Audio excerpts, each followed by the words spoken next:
Like Nick Phillip like started Anarchic Adjustment? It would be around this time.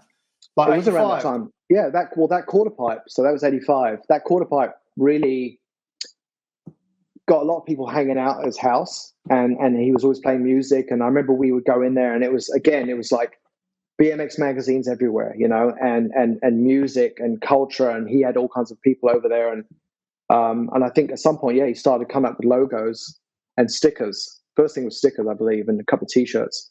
And then he came up with a T-shirt, I think the one that glowed in the dark.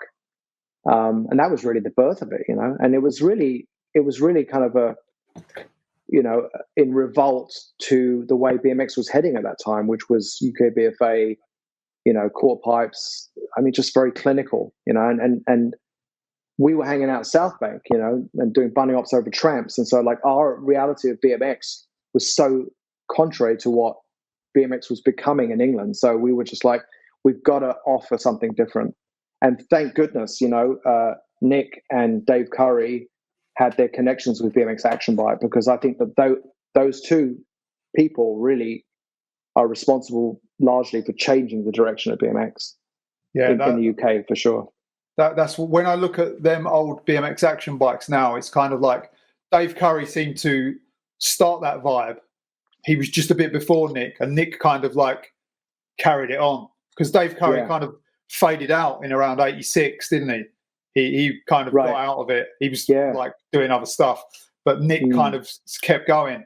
And Anarchic is basically a reaction to like the sterileness of what was being pushed in other places.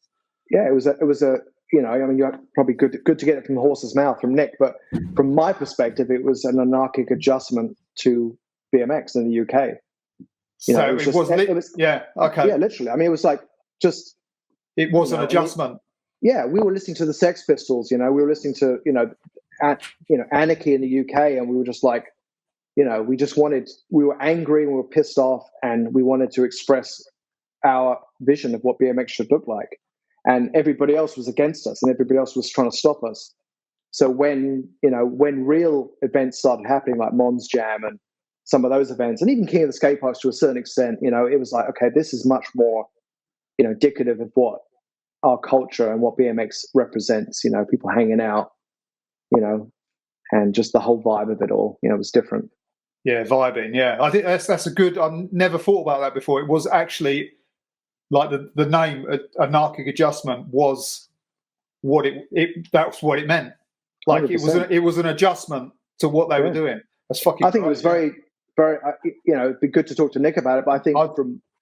You know, Nick and I were pretty close during that time, and in that, from my perspective, that's exactly what it was. It was a revolt to what we were seeing. You know. Yeah.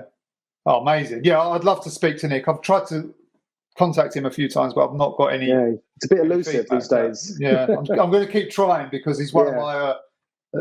All you guys have been like the pick of the people that I wanted to interview. That's why I did so many of you first. So, but he's good. I love hearing these stories. So yeah, in '85 was Mons Jam, which is what I wanted to pick up on as well. Yeah. So that was like, how can you remember how that came about? Like, I can't figure out how people knew about it. I remember meeting Mon at a couple of demos, you know, maybe Ladbroke Grove, like kind of more informal stuff, like skateboard, roller skating, BMX all thrown together, which again felt much more organic than the clinical demonstrations that we were seeing. And I remember meeting him and being like, this guy's cool, man. Like, you know what I mean? Like he's an awesome, you know, roller skater, and he had a vibe, and I heard he had a ramp. I think we went out there a couple of times and rode it. And then I think he probably just threw it together and said, hey, we're going to do this, you know, we're just going to have a jam. And it was all sports, but ultimately there was the BMX competition, and a lot of people showed up, you know. It was an amazing event. And I think it was over a couple of days. And I remember we actually had a tent. We camped out behind the ramp, and so we slept the night out there, didn't sleep much, and then the next day it was just riding. But again, it felt much more real to me and much more organic, you know, the whole vibe of just hanging out, you know, and riding when you wanted to ride. And it was much more, even the runs were very relaxed, you know. It was just like, oh, go on, you go, no, you go, all right, yeah. So it felt like more of a jam session versus the, you know, UK BFA, you're sitting on a quarter pipe for 20 minutes and then you get to drop in and ride a quarter pipe you've never ridden before. I mean, it was just very different. Yeah, 30 seconds left. Yeah, that's exactly that story. Right. Yeah, horrible. Yeah. Yeah, well, we had rebates. That was the big thing, is because skateboarding had rebates. So we started bringing rebates into bike riding. So, on a half pipe, those first 2-3 airs, they dictate everything. So if you land those clean, you're good. And I think even at Mons, I can't remember, correct me if I'm wrong, but they had a rebate rule where you could like fly out if if you weren't feeling it, and you could start over again, and your time was, you could still take all your time. So again, it gave it a lot more. It felt a lot more real, like just a jam session with your mates rather than, the clock started, let's go, Let's see what you've got in this clock, So who was Dave Curry at the first Mons Jam? I don't know. I don't think he didn't compete, but he might have been there. I mean, it seems like something he would have. It seems like something he would have been there, but I can't remember him being there. Can you remember who else was at the first one? Darren Robinson, was he there? Darren was there. I want to say Jason Lunn was there, and Mackenzie and Damon. I think all that crew was there. I think it was it the first one where Craig and Neil showed up and they took off. Like, that's it. Because there was that bullshit magazine that was going around that was really targeting. And I think Mon might be part of that. That sound right? Was that targeting Hawkins? Yeah.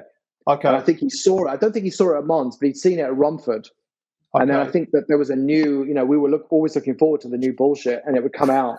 I think they had a new version there, and I think Hawkins probably heard that the magazine was out there. He was probably horrified, and we're not going to have this, So I think they bailed based off that.